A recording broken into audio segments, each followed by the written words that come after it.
myself. Okay. I talk a lot. So let me just say how we can be more conscious in our relationships and also having communication, better conscious communication is leveling up from our reptilian brain. Many of you have heard of this, yes, about freeze, flight, fight. Those three things that happen when you're in some kind of a trauma or something where you're trying to make something happen and you have danger. And what happens with our communications and our relationships, sometimes we go there, sort of like Will Smith. So there's a reaction as opposed to a response, okay? Therefore, what I suggest we do is move it from that reptilian brain to mammalian brain, which basically is the emotional intelligence. So let me see if I can put this into perspective. Then I'm going to give you 3 or 4 tips on how to do it very quickly.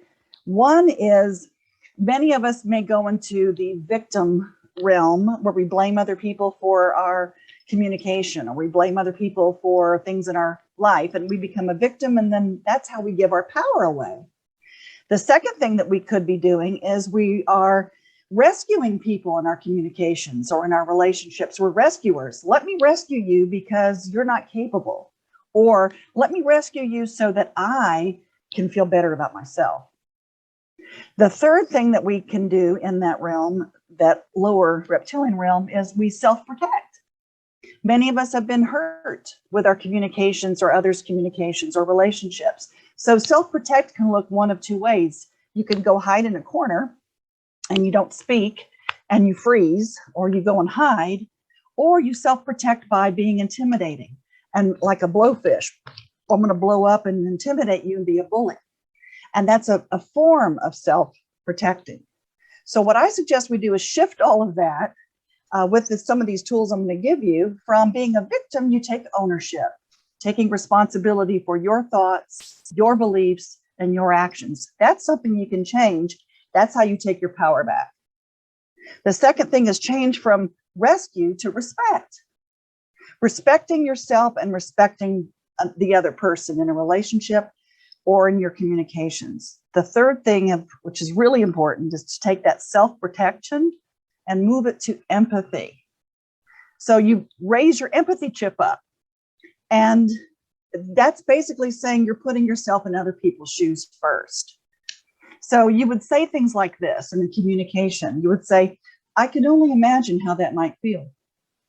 Or tell me more about whatever it is that they're saying before you justify your position, okay, which can go into the reactionary type of information or the way that you hold yourself.